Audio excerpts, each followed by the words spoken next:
Hi, I'm your goddess Nesca. Here with Tracoman. We are talking about... There's going to be a record foreclosures happening by the end of April. What does that mean? Foreclosure, basically, the bank takes over your house and you get evicted out of your house. Here in America? Yeah. Here's what's been going on. And I've heard Kirsha talk about this, but basically during the Biden administration, people were getting the mortgages they could not afford. We're talking $4,000 a month mortgages. Oh. They were behind on their payments, so instead of doing the normal foreclosure, they were either pushing the payment towards the end of the mortgage, so it just makes the loan even longer to keep people in their houses. Well, that program's going to come to an end here at the end of April. Oh.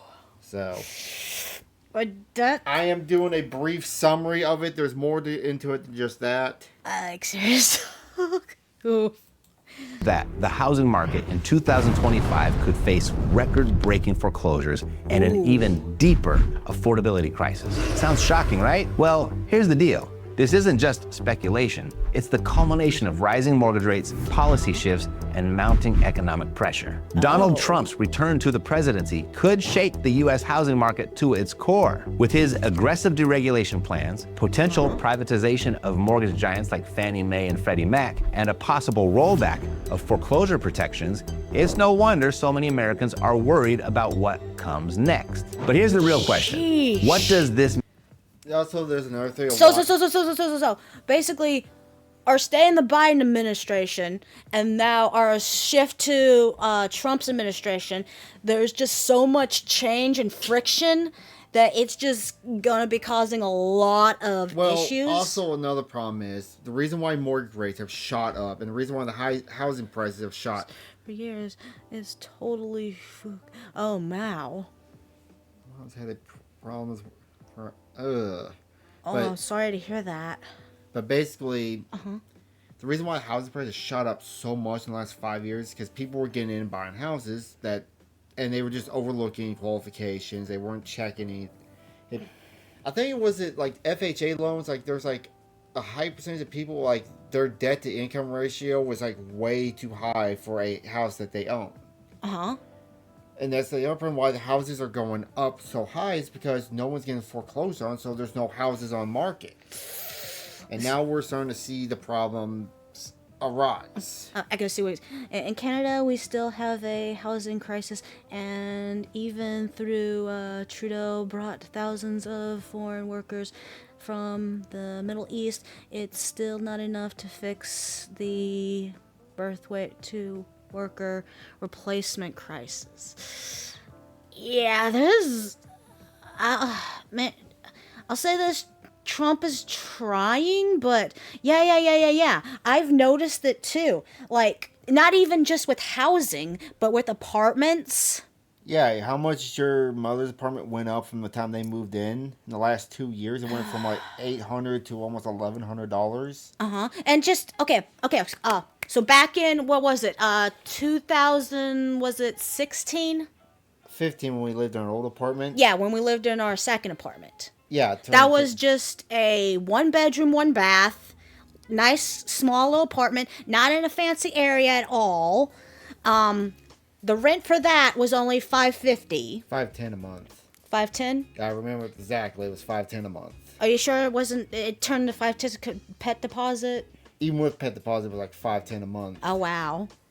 Recently, here in 2025, so a good 10 years later. Decade later, yeah. Decade later, we looked up our old apartment complex that's still there. The price for that exact same apartment went from $510 to $850. Before you put your pet deposit. Before the pet deposit. So yeah. I still won't forget when the lady who owned it sold it to a company and she took all our rent money and then told them we paid rent. Oh yeah, that was funny. Good thing we had our bank. They print, like, you can go online and print off any checks you cash. So I printed off the picture of the check they cashed. I'm like, look, I paid my rent this month. I don't say. Yeah. And that went away. I wonder what happened to that lady. She probably got sued. Some kind of fraud argument going on. Yeah, she lied and took all the rent money and left. Okay, we're way off topic mean here. for Or you? are we? I mean, whether you're a first-time home buyer, a seasoned investor, or just someone who's trying to navigate this chaotic market, this video, it's your roadmap. I've spent weeks combing through Trump's proposed policies and historical trends to cover the truth. Stick with me as we break down the risks and, more importantly, the opportunities in this housing market shakeup. Plus, I'll share my top tool. Dude, I just had a scary thought. What? Do you think that's why we're getting so many people trying to buy our house from us? You know how many times I'm on the road this week I've gotten a phone call like, hey, is this Mr. So-and-so? I'm like, no. I just hang up. Ooh. Average cost of rent is $1,800 to $1,900 per month. Oh my. For a 1-bedroom? I'm so glad I bought my house when I did. Yeah. Me and Trucker Man, we're lucky. We're so lucky. And you wanted to stay in apartments. I'm glad we got our house. I'm glad. My mom bought her house in the 80s, cost like $75K. Whoa. Shit. And that's a nice house for 1980s. But yeah, I'm assuming that's a really nice house. How many bedrooms, how many baths and stuff? Yeah, I mean, How big is that house? Because for that much back in the 80s? I think the house, we bought this house, it's a 3-bedroom. Not a big house, but... Yeah, it's a small little house. We live literally in front of a cemetery. Maybe that's why it was cheap. I mean, It's a nice cemetery though. It's well kept. It has a beautiful water fountain and stuff. Gets used a lot. but Our house is just a nice little small house. Got 3 bedrooms, 1 bath. We got a basement. It's on the corner street. But our house, when we bought it, was $114,000. I'm getting cash offers of $200,000. Mm-hmm. I'm like, no. I had a shitty slum apartment in a rough neighborhood because that was all I could afford. Yeah. I was in the Boone, but was nice neighborhood. Yeah. Again, we lucked out when we decided to look for houses. When did we get this house? What year? 2016. 2016. Been for a decade. Mm-hmm. So Obama was president. Yeah. It was the end of the Obama. Excuse me. It was the end of the Obama administration when we bought this house. And it was just going into the Trump. Yeah, because Trump got elected. We bought it in May, and they won in November. So Chubba. we bought it when Obama was in office. But yeah, nonetheless, it was cheap, and now I get offers of like $200K. And it's like, I look around like, I'm glad you fought me. You were against the idea of buying a house when we first met. Because I lived in apartments all my life and I was cozy in them. But I'm so glad you were like, no, let's get a house. I'm glad we have a house because I did not foresee the darkness of apartment cost being this crazy. So thank you, Trucker Man. Thank you. Yep. Anyway. Even though I still wish we bought that bigger house. Oh, shut up. At the end to help you capitalize on these changes. Let's dive in. First up, mortgage rates. Don't ever They're sigh, creeping yeah. back towards 7%. And some experts warn they could climb even higher under Trump's presidency. But why? Ooh. Well, look at this correlation. As Trump's election odds improved, so did the yields on 10-year Treasury bonds, a key indicator of mortgage rates. Historically, Trump has pressured the Federal Reserve to lower rates, but his fiscal policies, including tariffs and massive spending, could stoke inflation, forcing rates upward. Higher rates feel like a nightmare for buyers. Larger monthly payments, fewer people qualifying for loans, and home ownership slipping further out of reach. But what if I told you this could work to your advantage? Here's how. 1, a buyer's market emerges. You see, when rates rise, competition falls. According to the National Association of Realtors, homes stay on the market longer during high rate periods, giving buyers leverage to negotiate lower prices and better terms. 2, we can learn from history. You see, in the 1980s, mortgage rates hit an eye-watering 18%, but Did you hear that part? Oh, sorry. I'm sorry, I was reading what the cool cat said. Truckermon. Yes, he's a Digimon. But did you hear back when my dad first bought he told me back in the day when he was my age or younger, every interest rate was like 10%. Our car payment was 10% interest. Mortgage rates were 18%. Ooh. Yeah, it was bad back then. Sheesh. Savvy investors capitalized on reduced competition and walked away with incredible deals. Those who bought during that era saw massive appreciation when rates normalized. And 3, think creatively. Adjustable rate mortgages, ARMs, they offer lower initial rates, making them an attractive option for buyers planning to refinance later. ARMs can help you enter the market without overextending your budget. The key takeaway here is rising rates don't have to scare you. They can be a stepping stone to building long-term wealth. Next, the second thing, let's tackle the elephant in the room, housing affordability. Did you know the average monthly cost to own a home is now $2,800, double? Our mortgage is like $820. Just so you know that. You're gonna have to explain words to me. That's the average mortgage payment now. My model is behind it. It's 2800. Yeah, $2,800. That was like literally half our income would be going towards paying the mortgage if we bought a house. Oh, okay. So that's basically how much you would have to pay a month for. Yeah. Oh. And our mortgage is like $800 a month. Very manageable for us. What it was in just 2016. Families are spending up to 40% of their income on housing, leaving little room for savings or investments or groceries for that matter. It's no wonder. Yeah. What do you think of RV life? My mom's got one.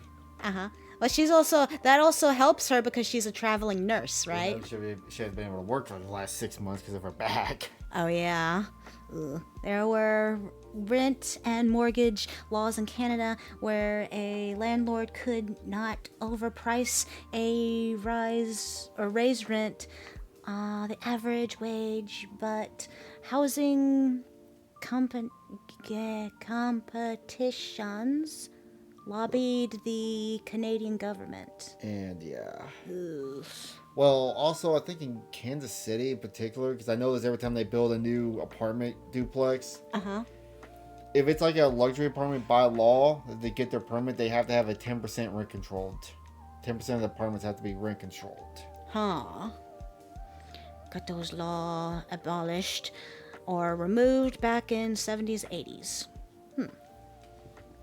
Wonder many feel priced out. But here's the thing. Sitting on the sidelines could be a very costly mistake. You see, there are ways to navigate this crisis if you're willing to think outside the box. For example, house hacking. Turn your home into an income stream. Whether it's renting out a spare room or buying a multifamily property, house hacking can offset mortgage costs.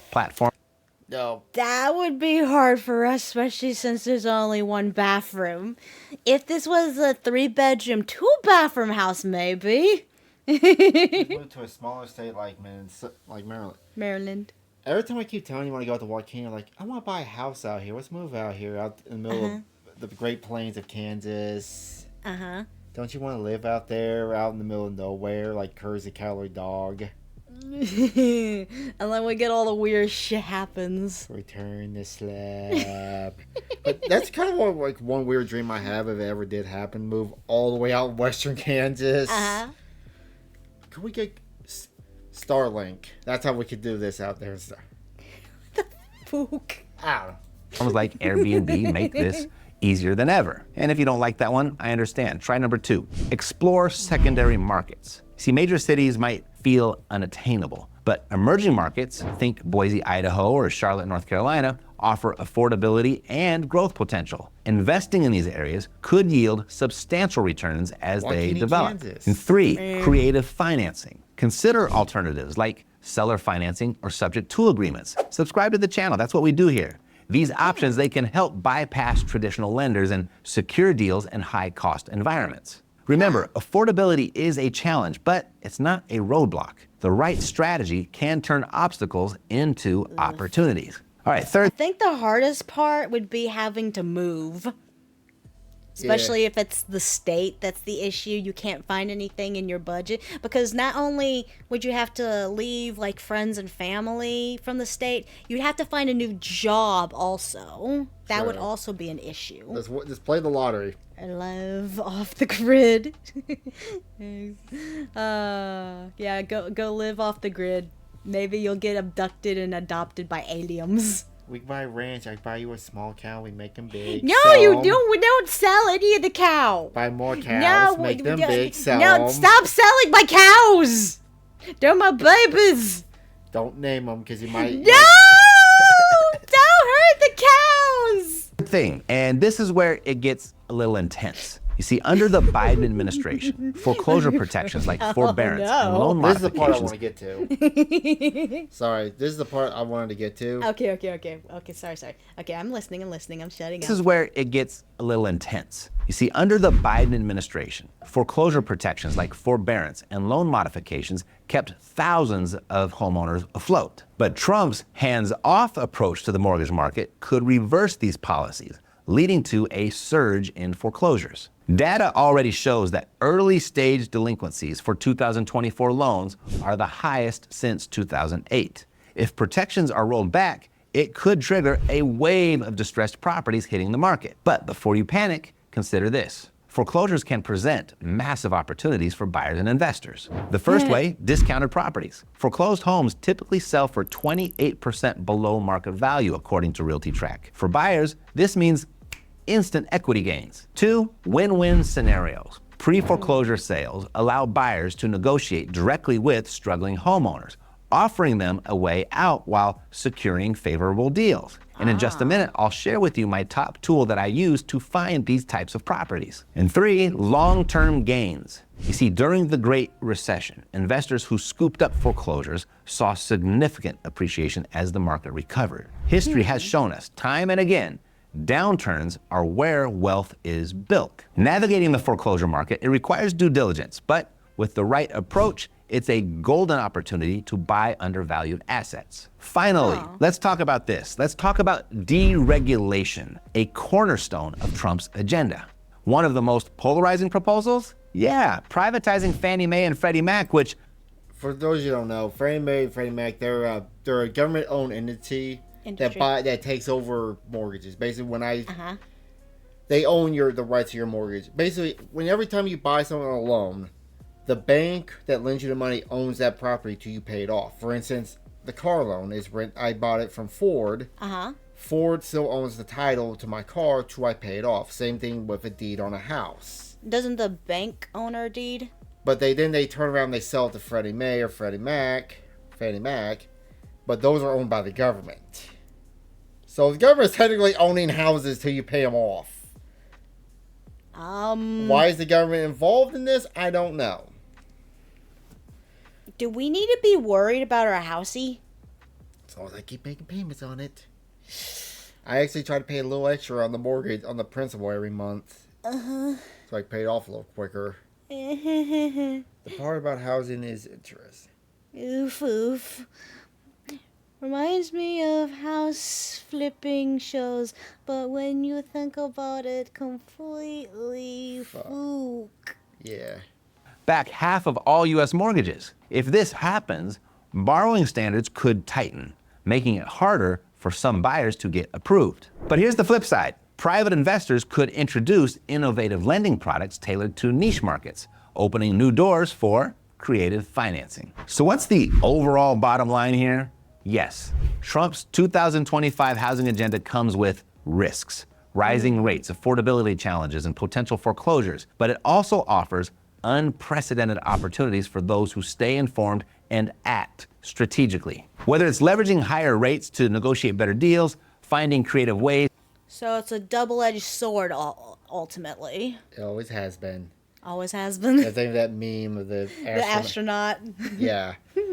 But basically, I wanted to react to that because I thought that was interesting. That we're looking on the edge of probably really big foreclosures. You know what annoys me about this video? They didn't talk about apartments and rents and stuff. Well, I think he's specifically focused on housing. Okay.